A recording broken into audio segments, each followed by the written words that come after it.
Our programs offer many languages. Please visit suprememastertv.com/schedule. Nos programmes offrent plusieurs langues. Veuillez visiter suprememastertv.com/schedule.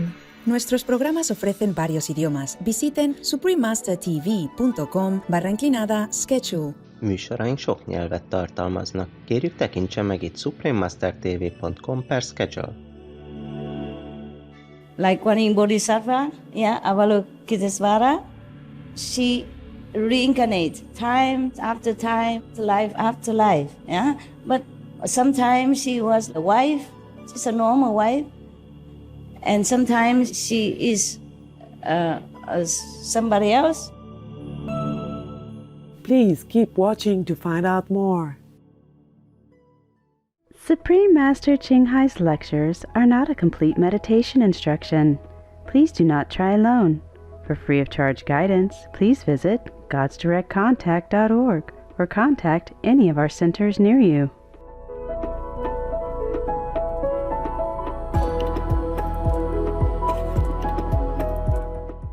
Today's episode will be presented in Chinese and English with subtitles in Arabic, Alaxese, also known as Vietnamese, Chinese, Czech, English, French, German, Hindi, Hungarian, Indonesian, Japanese, Korean, Malay, Mongolian, Persian, Polish, Portuguese, Punjabi, Russian, Spanish, Telugu, and Thai.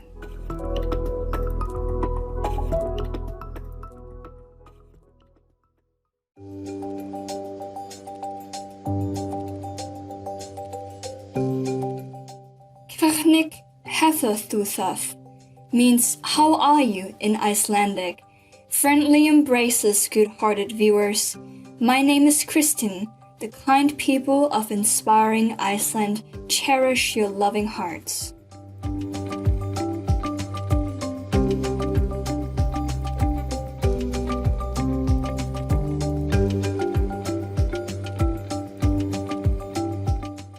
Iceland is a Nordic island country located in the North Atlantic. Nordic refers to having Scandinavian descent, culture, and language, which Iceland shares with Finland, Denmark, Norway, and Sweden. Iceland is a place of extraordinary beauty, from glittering glaciers and geothermal pools to the breathtaking light show of the aurora borealis, to the soft pink hue of the midnight sun.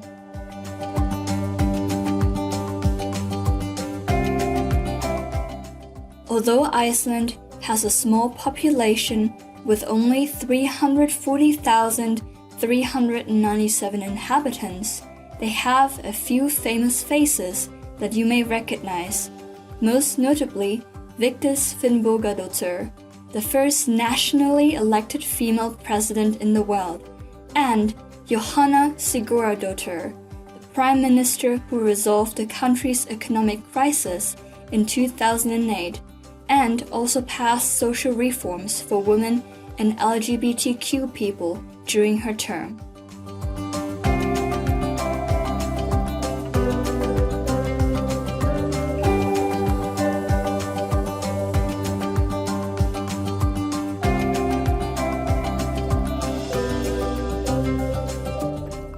The world's most northerly capital, Reykjavik, is home to the kind of egalitarianism and green thinking that the Nordic nations are known for. These eco-conscious and gender equality supporting Icelanders are reported to be some of the happiest people in the world. In addition to be dubbed one of the most joyous countries in the annual World Happiness Report, with only a 2% unemployment rate and no army,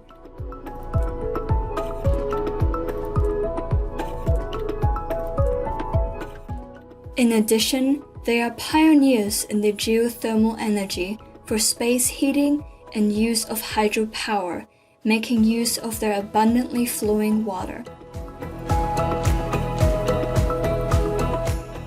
The Icelanders are welcoming and hospitable, as well as honest people who do and say things sincerely.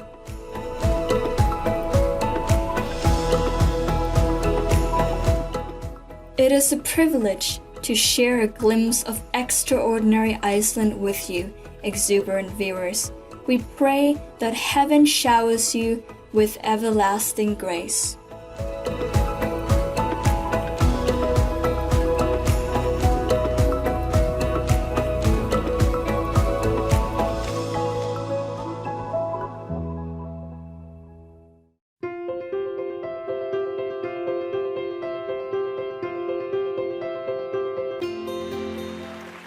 For over 3 decades, Supreme Master Ching Hai has illuminated our world with her divine teachings. A fully enlightened master, she imparts the Kuan Yin method of meditation to those desiring to immediately discover the God nature within and to achieve in one lifetime eternal liberation from the cycle of transmigration. The Kuan Yin method has been practiced by all enlightened masters, such as the worshipped world-honored one, Shakyamuni Buddha, the worshipped Son of God, Jesus Christ, the venerated master and philosopher Confucius, the venerated Lord Krishna, the venerated master and philosopher Lao Tzu, the venerated Lord Mahavira, the beloved Prophet Muhammad, peace be upon him, the first Sikh Guru Sri Guru Nanak Dev Ji, and many more. Supreme Master Ching Hai emphasizes that if we always remember God, render selfless service to others, and follow the laws of the universe, we will reach our highest potential as humans and truly understand our purpose on earth. She is an extraordinary living example of compassion, regularly sending material and financial assistance, as well as love to refugees, the homeless, natural disaster victims, and others needing relief. Supreme Master Ching Hai is deeply grateful to the beloved God for all the financial help, comfort, and support to the afflicted and needy under any good cause over the years. As a humble vessel for His compassion and love toward His precious children. Supreme Master Ching Hai respectfully thank all special individuals, organizations, leaders, and governments for all your genuine, loving, ongoing support. May heaven bless you forevermore.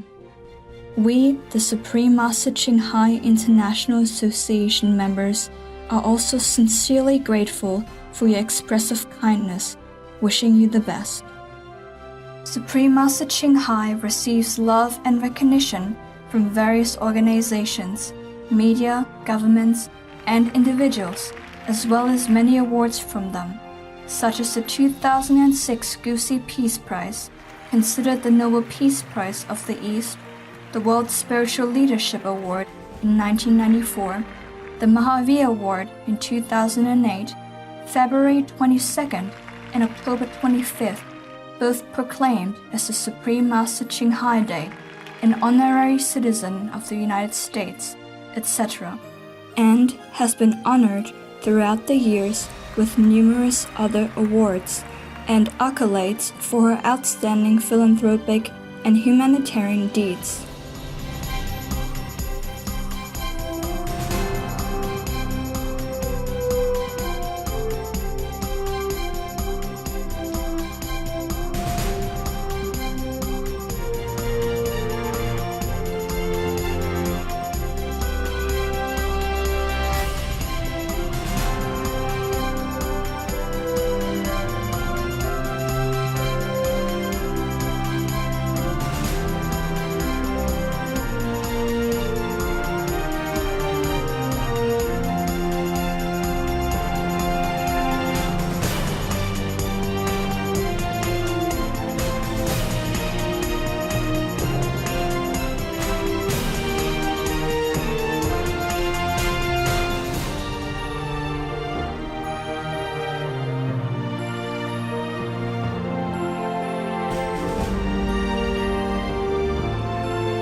etc. We apologize for not being able to show many other awards and honors for lack of space and time. Supreme Master Ching Hai respectfully thank all special individuals, organizations, leaders, and governments for all your genuine, loving, ongoing support. May heaven bless you forevermore.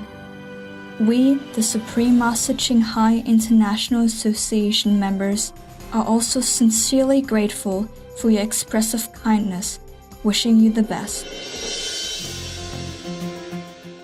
A true voice for our beautiful animal friends, Supreme Master Ching Hai promotes the peaceful and loving plant-based diet and envisions with humanity's awakening to the sacredness of all life, a tranquil and glorious all-vegan world where animals and people live in blissful harmony.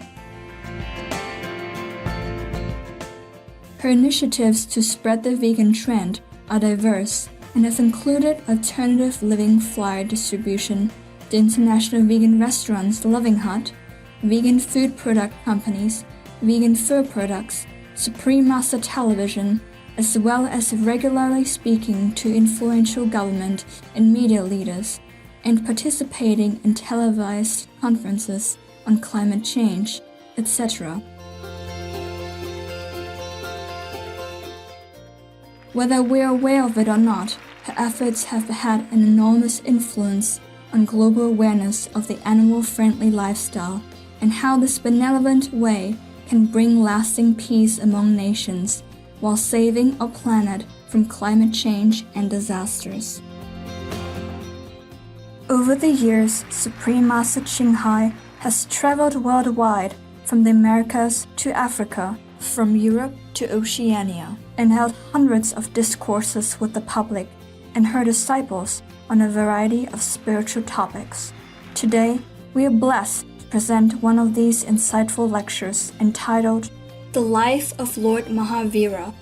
Always Concentrate Inside, Part 1 of 5, on Between Master and Disciples, given in Chinese and English on July 7th, 2019, at the New Land Ashram, Taiwan, also known as Formosa.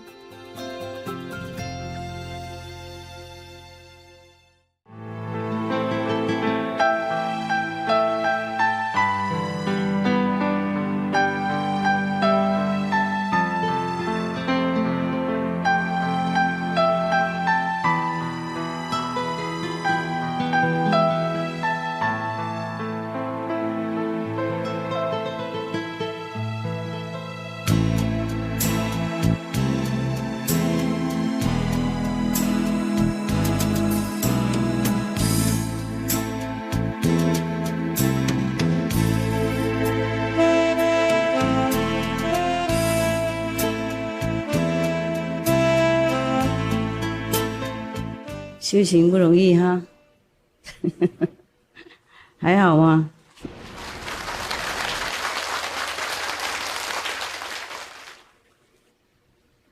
OK， 我想把这个故事讲完。现在是另外一个故事。Now is a different story, different event in Mahavira's life.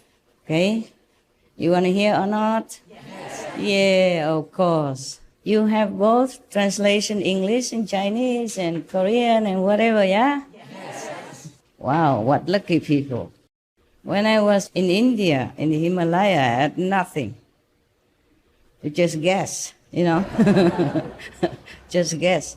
Half of it is some Sanskrit, half of it is English, and the other half is hair. Everything other than hair. Just like Korea, Amita. So whatever the English I understood, hair I understood, the other one third I did not. So you can say that I understood 2/3 of whatever the master was saying. Yeah, not too bad, right? 2/3 better than nothing, huh? Don't you think? Okay, good. Now you understand everything. You're lucky people. we are trying to accommodate you guys, huh? Hopefully you really understand what I was saying, and what I am saying, and what I will be saying. Because sometimes when you sit there in front of me, I feel like you understanding things. But when you go back home, I think maybe you return all the knowledge to me with no interest. And then whenever I have chance to talk to you personally, then I feel like, oh man, whom have I been talking to all these years or months or days or hours or minutes? I wonder if I have been talking to any ears or just talking to my elbows. Huh? That's why I don't wear the sleeves, so my elbows can listen something. At least some listening. You guys have good translation? Si, ça va? Good? Dấu hả? Good? Bono? Bahut? Bahut? Acha? Bahut acha. Okay.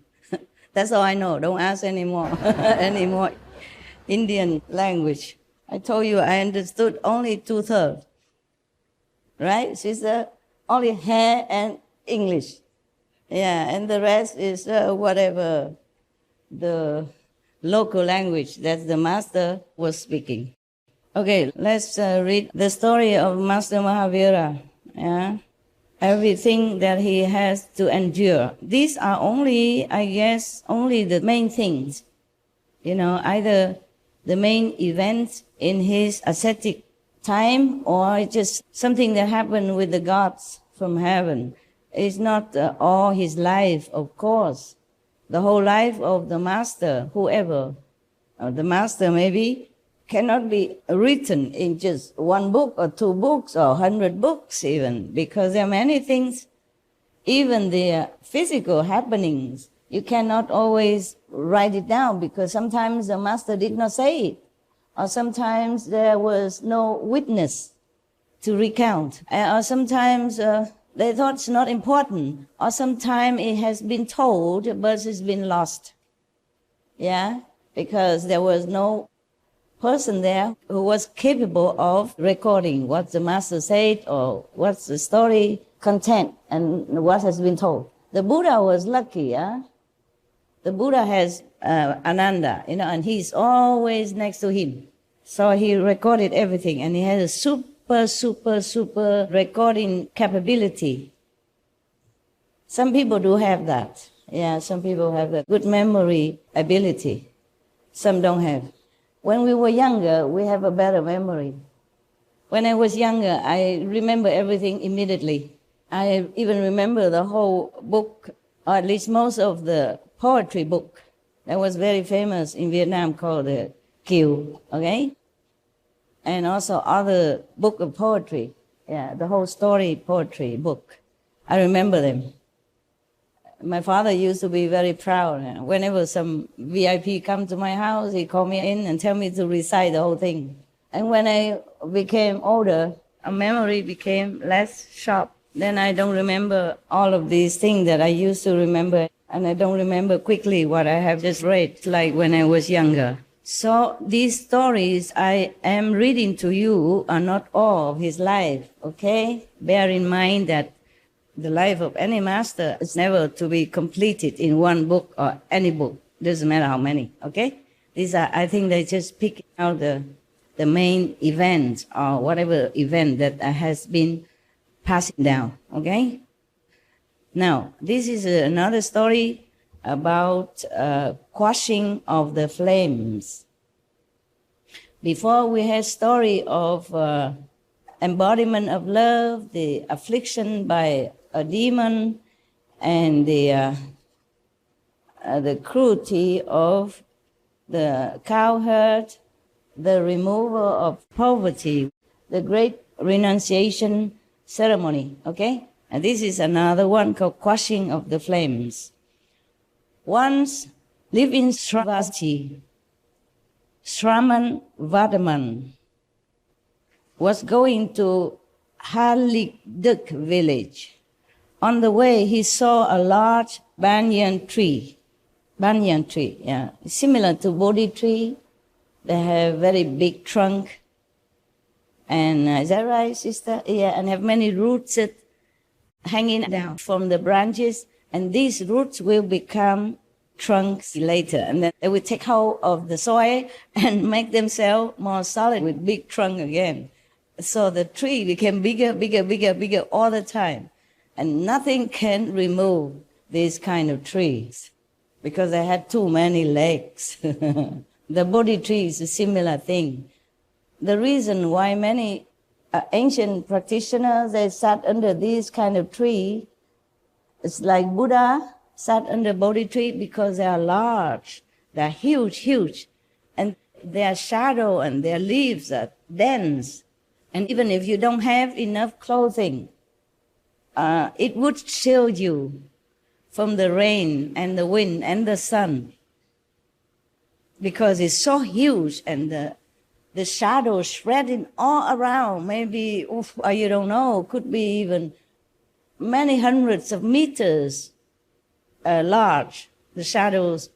Therefore, even no matter where you sit, you will always be sheltered. Yeah, at least from the sun and some of the rain, so that it doesn't rain so harshly on your body, especially when you're an ascetic, like Lord Mahavira, who has no clothes or cloth at that time. But I was wondering why nobody offered him anything. I mean, the normal villagers, they could offer him some, old piece of cloth or something. Or maybe he did not accept anymore. I mean, he get used to being without anything. That would be also the ultimate freedom. Yes, that you have nothing to worry about. Like me, myself. What do I wear today? Yeah. My destiny is a little more complicated than the destiny of the Lord Mahavira and the Lord Buddha or the Lord Jesus. For example, whenever any master reborn, the destiny changes, according to the period of human history. They don't always do the same thing. Somewhere a long time ago, I read one magazine in America, and they said, Jesus, he has predicted, he said he will come back as a woman, and they will not recognize me. That's what he said. I'm not sure how trustworthy this kind of magazine's report. Okay, I'm just telling you for your entertainment info. Like Kuan Yin Bodhisattva, Avalokitesvara, she reincarnates time after time, life after life. Yeah, but sometimes she was a wife, she's a normal wife, and sometimes she is somebody else. Yeah, and in Buddha's time, she was just a bodhisattva. No wife, no husband, no children, nothing. Yes. You remember one of the story about Kuan Yin Bodhisattva? Yes. She was married to a man. Yeah. And at night when her husband was sleeping, she saw one of his hair growing very unruly, unregularly, and inorderly out of his chin. So she was thinking, she want to cut it, to trim it, make him look handsome. And she just get a knife, She has not done it. She got a knife from kitchen, sat next to him and was about to do it. And she put her knife next to the neck already, chin already, and the husband suddenly woke up. And he sounded alarm, tell everybody, she's going to kill me, she's killing me, help, and all that. The whole household woke up. And she was scared, of course, she's frightened. Everybody woke up and then want to catch her. So she had to run. She had no time to explain. And she had to run, and she ran, and then on the way she saw a temple, Buddhist temple, and she went in. And she told them that she's a man. She had to say that she's a man and she wants to be a monk there. Yeah. So, of course, the Buddhist monks, they don't always check in too much about their history, or besides, it's very difficult to check now. Those days, they don't have computer, right? They don't have anything stored in the software, hardware, or whatever ware that you say. Okay, I had no idea what software is and what hardware is and what middleware or where. I just wear what I have to wear. The rest, no idea. No. So they didn't check anything. They say, oh, of course, if you want to be a monk, welcome, welcome. Nah?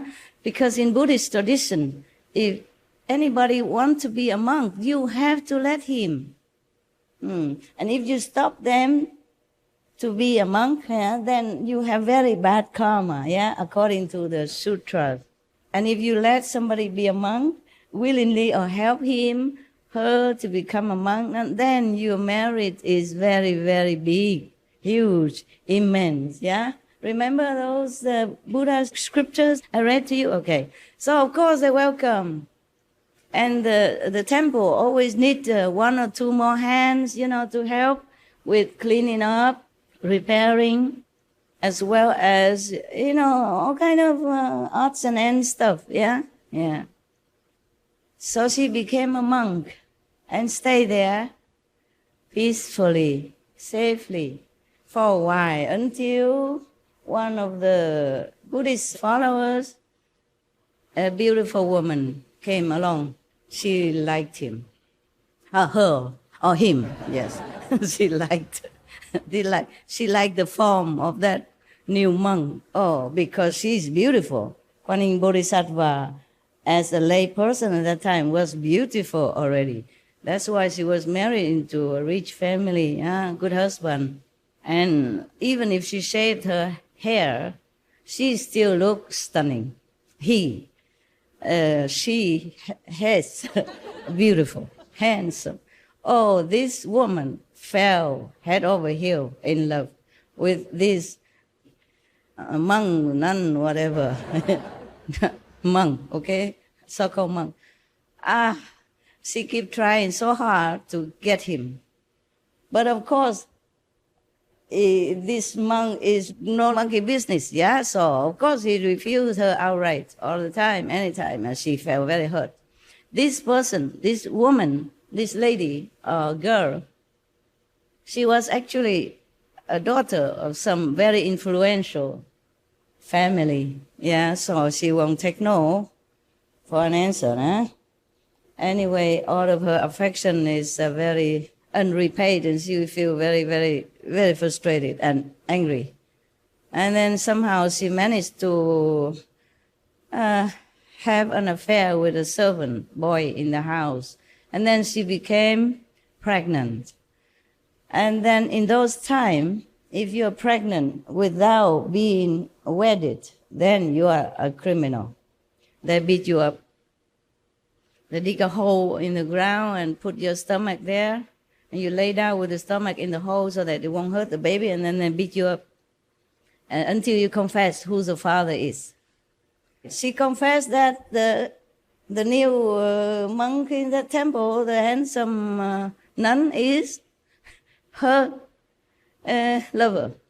Man, okay, they came and dragged her out. Her out, and then beat him up also terribly. Tell him he has confessed or not. She remained silent. Because if he confessed, he's a liar. And if he doesn't confess, then also no good. They keep beating her, the woman also, to get another father, okay? So he just keep quiet, and finally they cannot beat him up anymore. They also got tired of beating. They say, okay, you cannot be a monk anymore, and when the child is born, we will talk about that. You want to marry this woman or not? He say, no, can do, don't want. So, of course, they throw him out. So the temple people also cannot do much more. They put her outside in a little hut. Maybe a Mongolian tent outside of the temple gate, because he's not allowed to stay inside anymore as a monk, no more monk. And so they still let her do the work, taking care of the temple and all that, but he's not allowed to be a monk or stay inside, anymore. So he stay outside. And when the baby was born, the family, the girl, took the baby and brought it to the temple and said, you have to take care. And she want to marry somebody else at that time. Okay, something like that. I can't remember very well. But it's not a big mistake that I made, whether I remember or not. And then, so the monk didn't know what to do. He had to take care of the baby. Yeah. He took really good care with all the motherly love, which is very easy manifested because she's a woman and a loving one. So every day a monk went out begging for milk and food, and then bring the child up until he grows up, maybe about 9-10 years already. And then one day this monk died. The Kuan Yin Bodhisattva manifestation died. Reincarnation died. She died, and then of course they have to, after a person dies, they wipe you, they bathe you with something, and then they change your clothes into clean one, and put flour or something, and then carry you into the coffin. And then they realize that this is no man, it was a woman. So everybody felt so regretful and so sad and so sorrowful. So they worship her from then on.